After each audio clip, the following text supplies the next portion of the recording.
લાઈ લાગે આમાં તો બળે નહીં.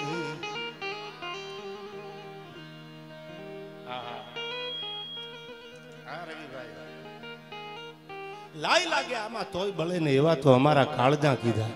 દરિયો ખારો પાછો વીરડો મીઠો એવા તો એને દાખલા દીધા. પણ મારે નાની વાત તમારી સામે મૂકવી છે.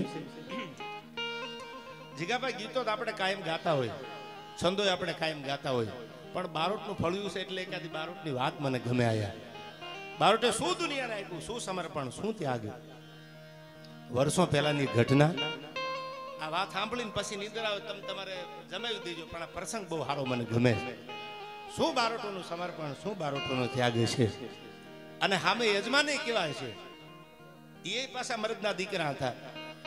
જોડી તો જ આમે હરખે હરખા મળે તો મજા આવે. બાકી જીગાભાઈ કોઈ મતલબ નહીં. હેને જેડી પ્રેમ વિના પામે નહીં, ભલે હુનર કરો હજાર, કહે પ્રીતમ પ્રેમ વગર મળે નહીં નંદકુમાર. આ થોડી વાર રહી જવાય થી પછી ગાવ ત્યારે ગોળ કરવા આવજો, મારે વાત કરવી છે બારોટોની. આ એક મરદા મરદ બારોટ કલ્પેશભાઈ, જેનું નામ લક્ષ્મણભાઈ બારોટ. હા હા, મરદનો ફાડ્યો બારોટ. અને એ નામ વૈવંચા બારોટ. વૈવંચા બારોટ કીધા જે ચોપડા માંડે, ચોપડા લઈને નામ લખવા જાય, પેઢી દર પેઢી જે બાપ દાદાનો વારસો જેને સાચવી રાખ્યો છે, એવો વૈવંચા બારોટ, જેનું નામ હતું લક્ષ્મણભાઈ બારોટ. એના ઘરેથી, બારોટના ઘરેથી એનું નામ હતું હોનબાઈ. આ વાત મેં ઘણા સમય પહેલા જીગાભાઈ એકવાર કરેલી, પણ ઝવેરચંદ કાલિદાસ મેઘાણીએ લખેલી આ વાત. શું બારોટોની ખાનદાની હશે. અને હામાં યજમાની કેવા હશે પાછા, મરદા મરદ બારોટ. અને ઈ બારોટના યજમાન એટલે તમે વાળક પંથકમાં આમ તો કદાચ હું ભૂલતો ન હોતો, મવાથી આગળ જાઓ એટલે આયર ડાયરો જે છે એ એના જજમાન હતા. અને ના ચોપડા માંડવા જાય અને જે કઈ વારસનો જે કઈ, હવે આ બધા જીગાભાઈ આમ તો બધા વૈવંચા બારોટ છે, બધા કલાકાર નથી, બધા બિઝનેસમેન નથી. હજી છતાંય કલાકાર બિઝનેસમેન હોવા છતાંય આ વારસાને વિશાલભાઈ જાળવી રાખ્યો છે. હજી આ નામ એ તો બાપ દાદાનો વારસો છે. આ 70 પેઢીઓને ખંભે મેં કીધું એમ કાવડુની જેમ ફેરવી છે. આ ગામથી ઓલા ગામ, આ ગામથી ઓલા ગામ બારોટો ઇતિહાસને જીવતા રાખ્યા છે. ઇતિહાસને જીવતા રાખવાનું કામ જો કોઈ દુનિયામાં કર્યું હોય તો બારોટોએ કર્યું છે. એવા એક બારોટ જેનું નામ લક્ષ્મણભાઈ. નામ માંડવા જાય, આવતા જતા રહે, ભાઈબંધ બની ગયા. કોના ભાઈબંધ બન્યા? આયરના ભાઈબંધ બન્યા, મિત્ર બની ગયા. એવી ભાઈબંધાઈ થઈ ગઈ. પછી સમય જતા વાર્તા તો હવે કલાકની કરું, 1.5 કલાકની કરું તો મારામાં ધીરજ નથી રહી. એટલે 2-5-15 મિનિટની વાત અમે આખી વાતને ઘોળીને કરી, એટલે ટૂંકમાં તમને વાત કરું તો જીગાભાઈ એવો મિત્ર બની ગયા. અને મિત્ર બન્યા પછી, ભાઈબંધ બન્યા પછી એકાબીજા આવે જાય, સંબંધ વધ્યા. એટલે બારોટના ઘરેથી હોનબાઈની બેન કહેતા. હા, ઠળિયા ગામ. આજ પણ તમે જાઓ એ પરગણામાં, એ પાદરમાં, એ ઠળિયા ગામ અને ત્રાપજ ગામ, એનો આખો ઇતિહાસ છે. એકાબીજા ભાઈબંધ બની ગયા. એમાં લક્ષ્મણ બારોટના ઘરે 1.5 વર્ષનો એક દીકરો હતો. એ દીકરાનું નામ હરભમ બારોટ. એ 1.5 વર્ષનો દીકરો હતો. આ પ્રસંગો બહુ જૂના થતા જાય એટલે મને કઈ ઠેકાણું મળે એટલે 2 વાતો કરી દઉં, તેમ થાય કે આ પ્રસંગ તો જીવતો રહી જાય. એ દીકરાનું નામ હરભમ બારોટ. હમણાં કીધું ગોપાલભાઈ એમ કે આંગળીએ પારા દીકરાને લઈ જતા. એટલે જ્યાં નામ બાંધવા જઈને 1.5 વર્ષના દીકરાને શું ખબર પડે, હું સમજણો એને, પણ તોય ભેળો લઈ જતા. ખબર પડે આ હોનબાઈ એવા સંબંધો બની ગયા. મેપા મોબ નામનો આયર, મોબ અટક અને મેપાભાઈ મોબની ત્યાં એવી ભાઈબંધી જામી ગયેલી લક્ષ્મણભાઈ બારોટને. આવતા જતા એમાં સમયને કરવું. સમય બલવાન નહીં, પુરુષ બલવાન કાબે અર્જુનને લૂટ્યા, વહી ધનુષ વહી બાણ. આ તો સમય બળવાન. એક દી જીગા આગળ કઈ નહોતું. અટાણે ખબર પડે આવે તો એમ સમયના વાજા છે આ બધા. સમય બળવાન છે, ન હોય ને તેથી બાઉદ્દીન ભાઈ કકરાવાના ન હોય. તેથી રૂપિયા હોની નોટ કરવી હોય તો ન થાય. અને સમય આવે તેથી દુનિયા સલામો મારતી હોય. આ તો સમય છે, સમયને ઓળખી જાઓ અને સમયની યારે જીવી જાઓ, જગત કાયમ સલામ કરે. એવો એ બારોટનો એક દી સમય. પણ એમાં કરવું ભગવાનને, કારણ કે નામ માનતા વૈવંચા બારોટ હતા. એટલે આવો કેવી હતી, પોતાનું ઘર હાલતું અને મજા હતી. પણ સમય આવ્યો, બારોટનું લાંબુ ગામતરું થયું. હોનબાઈનો કોઈ આધાર રહ્યો નહીં. તમારું નળિયાવાળું મકાન હોય અને એમાં હારી થાંભલીનો ટેકો રહી ગયો હોય, પણ નળિયાવાળા મકાનમાં એક વાર 2-3 ઓરડા હોય અને થાંભલી ભાગી જાય, પછી થાંભલીનો ટેકો વિયો જાય, પછી ગમે એવું નળિયાવાળું સારું મકાન હોય ને તો મોભારા હોતું હેઠું પડે. એમ બારોટનું લાંબુ ગામતરું થયું. આ આ લાંબુ ગામતરું આપણામાં અમુક સમાજમાં મરી ગયા શબ્દ નહોતો વપરાતો કે ફલાણા ભાઈ મરી ગયા છે ને ફલાણા ભાઈ આમ થઈ ગયું છે એવું નહોતું બોલાતું. તેથી એમ કહેતા હતા ફલાણા ભાઈ લાંબુ ગામતરું કર્યું છે એટલે એ તો ઉપર વયા ગયા, ભગવાન આગળ વયા ગયા. એમ લક્ષ્મણ બારોટનું લાંબુ ગામતરું થયું. આ હોનબાઈ ને કોઈ આધાર ન રહ્યો.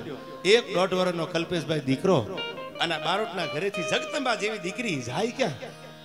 પછી તો ઘરનો મોભી વયો ગયો, ક્યાં જાવું, કોની સામે લાંબો હાથ કરવો? આ ખબર મેપા મોભને પડી કે મારો ભાઈ વયો ગયો, મારો ભાઈ બંધ નહીં, મારો ભાઈ છે લક્ષ્મણ બારોટ, અને વયો ગયો અને હવે એના ઘરે કોઈ નથી અને આધાર નથી. એટલે આવ્યો ગડગડતી દોટ મૂકી, કાન ભગવી ખરખરો કરી અને પછી કીધું બેન બાપા મુજાતા ને હું તમારો ભાઈ છું અને બારોટે મારું બહુ રાખ્યું છે. હું જો એના ગુણ ગાવા બેહું ને તો રાતુની રાતું ટૂંકી પડે, એટલું બારોટે મારું રાખ્યું છે ને હવે મારો ભાઈબંધ, મારો ભાઈ જેવો ભાઈબંધ લક્ષ્મણ બારોટ વયો જાય. અને બેન તમારે કોઈ સામે લાંબો હાથ કરવો પડે ને તો મારા ધોળામાં ધૂળ પડે. હવે બેન મુંજાતા નહીં, તમારા ભાઈનું ઘર છે અને બેન રાખડી તમે બાંધી કે ન બાંધી પણ મેં બેન કીધી છે. બેન હવે આ બધું પતે ને, આ ટાણું વીવું જાય, બધું થઈ જાય, મુંજાતા નહીં, પણ બેન તમને ઉધેડી જાય, સાહેબ રહેવા નહીં દઉં. હવે હા પણ જો બારોટનો અને એનો પ્રેમ કેવો હતો, શું લક્ષ્મણ બારોટે રખાવટ રાખીએ છીએ, શું એને સંબંધ બનાવ્યા છે. જીગાભાઈ સમય વીત્યો, થોડોક સમય વીતી ગયો એટલે બેન ને બોલાવી લીધા, તેડી લીધા અને હગી બેન ની જેમ હાચવા માંડ્યા. હરપમ ધીરે ધીરે ધીરે ધીરે ધીરે મોટો થયો. 1.5 વર્ષનો બારોટનો દીકરો મોટો 1.5 વર્ષનો હતો અને પોતાના બાપે લાંબુ ગામતરું કરેલું. બારોટનો દીકરો 1.5 વર્ષનો હતો, 18 વર્ષનો થવા માંડ્યો. ધીરે ધીરે દીકરો મોટો થઈ ગયો એટલે પોતાના ભાઈ મેપાભાઈ ને એટલું કીધું કે મેપાભાઈ તમે અમને બહુ હાચવા, તમે અમારા યજમાન નથી, અમારા દુઃખના ભાગીદાર થઈ ગયા. હવે તો યજમાન તો નામ માંડી અને જે શીખ કરવાની હોય કરી નીકળી જાય, પણ તમે તો અમારા દખના ભાગીદાર છો. ભાઈ હવે જો આ પાડો ને મારો દીકરો મોટો થઈ ગયો, જુવાન થઈ ગયો, હવે અમારા ગામ ઠળિયા પાછા વ્યા જાય કે ના બેન હજી નહીં જવા દઉં. તો કે મેં મારા ભાઈબંધને જીબાન દીધી છે, જે મારા દુઃખમાં ભાગીદાર બન્યો છે લક્ષ્મણ બારોટ. એ લક્ષ્મણ બારોટની ગેરહાજરી હોય ને તમને બે મા દીકરાને ઘરે મોકલું. હવે તો હરભમ મારો ભાણો છે, એના પીળા હાથ કરાવી એના લગ્ન કરી અને પછી હું મોકલી જાય. પ્રસંગ સાંભળજો તમે કે ભાઈ કાંઈ વાંધો નહીં. હવે મને આ બાજુની ખબર નથી પણ અમારા સૌરાષ્ટ્ર કાઠિયાવાડમાં મામા ફૂઈના થતા હગાઈ કરે ને જીગાભાઈ, એટલે મામા ફૂઈના હામા હામા હગાઈ કરી થતી હતી એકાબીજાને. ફૂઈ ભાઈ ભત્રીજી આપતા હતા. આવો એક રિવાજ હજી હાલ્યો આવે છે. એટલે કીધું કે મારો હગો ભાઈ જેતપુરમાં છે, જુનાગઢ આગળ, અને મેપાભાઈ તમે આ પાડો તો જેતપુરમાં મારા ભાઈની દીકરી વેળાએ મારા દીકરાનું માગું નાખું. અને અમે ગરીબ છીએ પણ હવે તો મારો દીકરો મોટો થઈ ગયો છે, એના બાપનો વારસો નહીં સંભાળી લે. ભાઈ આ પાડો એટલે આ પાડી કે કાંઈ વાંધો નહીં, બેનું બળદ ગાડું મોકલું છું, તમે જાઓ જેતપુર માગું નાખો. આ બાજુ બેન જેતપુર આવે છે. પ્રસંગ ટૂંકમાં તમને કહું, આ બારોટના ઘરેથી લક્ષ્મણ બારોટના ઘરેથી હોનબાઈ નામ હતું, એ જેતપુર આવ્યા. જેતપુરમાં આવીને પોતાના ભાઈના ઘરે દીકરાનું માગું નાખ્યું કે એનો બાપ નથી દુનિયામાં પણ દીકરો મોટો થઈ ગયો છે, જો દીકરીને આ પાડો ને. એટલે કીધું બેન અટાણે હું નહીં આ પાડું, બીજું પાણે કોણ? તમે તમારે હું દીકરી આપીશ, હગાઈ કરવા માટે આવજો ને જાડી જાન લઈને વહેલા આવજો. આ એક રાત હોનબાઈજી જેતપુરમાં રોકાણા અને આમ જ્યાં પાપડનો પડદો ખુલ્યો તે કીધું ગાડા ખેડૂને કે જટ ગાડું આંકો મને ત્રાપટ લઈ જાવ. આ બાજુ ગાડું હાલવા માંડ્યાનું, ધીરે ધીરે ધીરે ધીરે ધોળા ઈંડા જેવા બળદિયા હાલવા માંડ્યાના. ત્રાપદના પાદરમાં પૂગે ને, સાંભળજો આપણી કહેવત છે કે દુબળી વાડ હોય ને ત્યાં સીંડા વધારે પડે. તમારી ખીચામાં પૈસા ન હોય ને તેથી તમારા ગાડીના ટાયર ફૂટી જવાના દાખલા હશે. તમને મને 50,000 લાખ રૂપિયા ગાડીમાં પડ્યા છે, એક બેન 3.5 તેથી ખીલીએ નહીં લાગે. આ અનુભવ કરી લેજો. અને આ બાજુ દીકરાનું માગું નાખી નક્કી કરી અને આ હોનબાઈ લક્ષ્મણ બારોટના ઘરેથી જ્યાં પાછા વળ્યા ને, ત્રાપદના પાદરમાં હજી ગાડું ફૂગે ને, એ પેલા તો 12 ને 13 વર્ષના દીકરા હામાં આલ્યા અને કીધું કે માં ગજબ થઈ ગયો, તમારા હરભમ ને હરબ કહ્યું. હા હા, જેને પોતાનો બાપ વયો જાય અને પોતાના 1.5 વર્ષના દીકરાને એમ મોટો કરતા કરતા કરતા હમણાં મોટો થઈ જાય, હમણાં મોટો થઈ જાય, હમણાં મોટો થઈ જાય. હવે સાંભળજો, મોટો થઈ જાય એવું સપના જોતી હતી, માગું નાખવા ગઈ દીકરી અને એ દીકરાને હરબ કર્યું. સમાચાર માના કાને પીડ્યા પણ ત્યાં તો પગ ભાંગી ગયા. ગાડામાંથી ઉતરી ગઈ પણ ગાડામાંથી ઉતર્યા પછી આ હોનબાઈ ને કવિએ મેઘાણી એમ કહેતા કે ડગલું દેવાતું નહોતું કે મારો દીકરો હરભમ ભયો ગયો હા પણ જો જેના જુવાન જો કંધોતર દીકરા ગયા હોય ને માને પૂછો તો ખબર પડે વેદના કેવી હોય. મારો દીકરો વયો ગયો એ કે આ તમારા દીકરાને હરપ કર્યો. કેમ કર્યો? કે બધા જુવાનના ભેળો માલઢોર ચારવા ગયો તો હુંડલામાં હમાઈને એવો લાડવા જેવડું માથું અને ડખ મારી દીધો અને વાત વાતમાં તો એને ઝેર ચડી ગયું. તમારો હરભમ દુનિયામાં નથી. એક બાજુ બારોટા લાંબુ ગામતરું કર્યું, બીજી બાજુ જુવાન દીકરો થયો તો એને હરપ કર્યો. હે ભગવાન, હે દ્વારકા વાળા, હે મુરલીધર મહારાજ, તને બીજું ઘર ન મળ્યું? આહુડા પાડતી પાડતી જગદંબા જેવી બારોટની અર્ધાંગના હોનભાઈ રોતા રોતા રોતા, હોનભાઈ નહોતા રોતા, વિક્રમભાઈ ભેળા જાડવા રોતા હતા. અને આ બાજુ આવ્યા આખું ત્રાપજ હિબકે ચડેલું, જેના ઘરમાં હરભમને મોટો કરેલો એ મેપા મોબ રોવે છે. કોઈ કોઈને સાનું રાખવા વાળું માણા ન મળે. સાંભળજો, ક્યારેક મિત્રતાની, ભાઈબંધીની, સમયની, ખાનદાનીની પરીક્ષા થાય છે. આવા સમય પણ આવ્યા છે, એટલે જ આપણે ઇતિહાસની વાતો દુનિયામાં કરી છે. કોઈ કોઈને સાનું રાખે નહીં. એક દી, બીજો દી, ત્રીજો દી ઉગ્યો, કોઈ મોઢામાં અન્નનો દાણો મૂકેલો નહીં. આ બાજુ મેપાભાઈને એમ થયું કે ઓહો, બાપ તો વયો ગયો, પણ બાપના કેડે દીકરો વયો ગયો, તો હવે આ મારી બેનનું શું? કોઈ છાનું ન રાખે.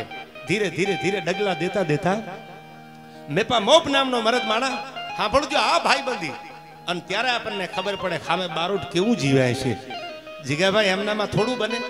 પોતાના ખંભે જે ખે હતો ને એ ખે લાંબો કરી અને બારોટના ઘરેથી આ હોનબાઈના આહુડા નૂતા નૂતા મેપાભાઈ એટલું કીધું કે બેન સાની રહી જા, બેન તારા આહુડા નૂઈ નાખ.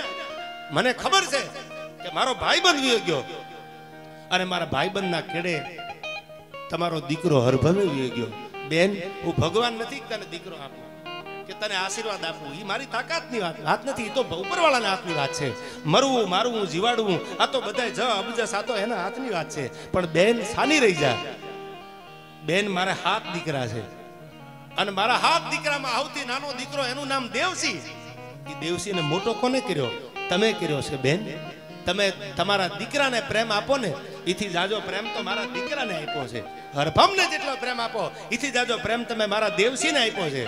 બેન, જો તમે આ પાડો ને તો મારો દેવસી તમને દઈ દઉં, પણ તારા આહુડા નું નાખ મારાથી હવે જોયું નથી જાતું. મેપા માટે હવે દુનિયામાં જીવવું ઝેર થઈ ગયું છે. હવે સાંભળજો, આનું નામ ભાઈબંધી, આનું નામ મિત્રતા, આનું નામ સંબંધ. ખાલી વાતું કરે સંબંધ ન હચવાય. આમાં તો માથા દેવાય પડે, માથા લેવાય પડે, તઈ સંબંધ હચવાય છે. અને તેદી પોતાની હગી બેન માની જડીને છાની રાખતો હોય એમ બારોટના ઘરેથી હોનબાઈને માથે હાથ ફેરવતો ફેરવતો પોતાનો માનો જેનો ભાઈ જેમ છાની રાખે એમ છાની રાખી અને પોતાના દીકરાનું કલ્પેશભાઈ બાવડું જાલી, નાનો દીકરો હતો દેવસી, એનું બાવડું જાલી અને ખોળામાં બેર દીધો. લે બેન, હું દીકરો આપું છું તને. અને બેન હવે નાનો પાડતી, આ દીકરો હાથથી તારો, આજ મારે નહીં બેન, પણ તારા આહુડા નું નાખ મારાથી જોયું નથી જાતું. દીકરાને ખોળામાં બેહાર્યો. પછી તો ધીરે ધીરે ધીરે ધીરે જે કાંઈ થવાનું હતું સમય સમયનું કામ કરે. દિન ગણતા માસ ગયા અને માસ ગણતા વરહ અને વરહ ગણતા આમ ધીરે ધીરે ધીરે વર્ષો વીતી ગયા. સૂરજ ભૂલીને સાહેબા તારા નામે વિહેર્યા. પછી તો નામે ભૂલાઈ જતા હોય છે, પણ આ ઈ નહીં. દીકરો દેવસી મોટો થતો ગયો. જે જગ્યાએ જીગાભાઈ હરભમનું માગું નાખ્યું હતું જેતપુરમાં, ત્યાં દેવસીના લગ્ન કર્યા. દીકરો કોનો આપી દીધો અને લગ્ન કરી જાડી જાન જોડી. અને પછી ઠળિયાના પાદરમાં બારોટીના ફળી આવી ગયા. હવે સાંભળજો, જે જગ્યાએ જેને દીકરો આપી દીધો કે મારો દીકરો તને બેન આપું છું, છાની રહી જા, આંગળા નું નાખ, એ જગ્યાએ પાછો ચોપડા ભેળા લઈ, વૈવંચા બારોટ હતા, ચોપડા ભેળા લઈ દેવસી દીકરો કોનો? મેપા મોભનો દીકરો આપ્યો કે પોતાના ભાઈબંધ લક્ષ્મણ બારોટને આપી દીધો. અને એ જ પાછો જુવાન થઈને જીગાભાઈ ખંભે ચોપડાનો ઠેલો લઈ અને હાથમાં જે કાંઈ હતું એ લઈ અને પાછો આવ્યો. ફળિયામાં પગ દીધા, સડાપ સડાપ સડાપ સડાપ. અને આમ જ્યાં નજર ઓલી આયરાણીએ કરી ત્યાં તો મીઠડા મંડી લેવા. આવો દેવ, આવો બાપ, આવો એમ કરીને મીઠડા મંડી લેવા. શું કામ? નામ માંડવા માટે આવ્યો છે. અને તેદી આ દોહો લખાણો દેવા તે પુત્ર દિયો અન ગઢ રાખણ ગિરનાર. ગિરનાર માટે થઈ, જુનાગઢ માટે થઈ અને એક દી દેવાજ બોદરે પોતાનો ઉગો આપી દીધો. આ ઇતિહાસ એનો સાક્ષી છે. દેવા તે પુત્ર દિયો જેથી ગઢ રાખણ ગિરનાર. એવો વંશને રાખ્યો વણાર, તે તો માંગણ વાળો મેપડા. હે મેપા મોભ, તે તો ભાઈબંધી નિભાવી. તે જો દીકરો ન દીધો તો ક્યાંક ક્યાં બારોટનો વંશ પૂરો થઈ જાય. અને સામે લક્ષ્મણ બારોટ. અને તેદી મેપાભાઈ બોલ્યા, સાંભળજો આ વાતનો અર્થ છે. એ કે દીકરો દીધો ને, 7 દીકરા હતા, મેં દીકરો આપી દીધો, એમાં નવાઈ નથી. કદાચ મારા ભાઈબંધ લક્ષ્મણ બારોટ માથે હાથે હાથ દઈ દઉં ને તોય કુરબાન છે એવો બારોટ હતો. એનો તો હું ઓળખું છું. આ ભાઈબંધી, આ બારોટ, આ સમર્પણ, આ ત્યાગ. આ વૈવંચા બારોટ એટલે કઈ ખાલી નકરા નામ માંડ્યા છે, નકરા નામ લખી લીધા એવું નથી આયા. ટાણું આવ્યું ત્યારે મેં શરૂઆતમાં તમને કીધું, જેના ઉપર ગુજરાતી આખું મૂવી બન્યું જીગાભાઈ કસુંબો, એ પાલીતાણાના પગથિયે જાવ જેને માથાના દાન દીધા છે, એ બારોટો છે આયા.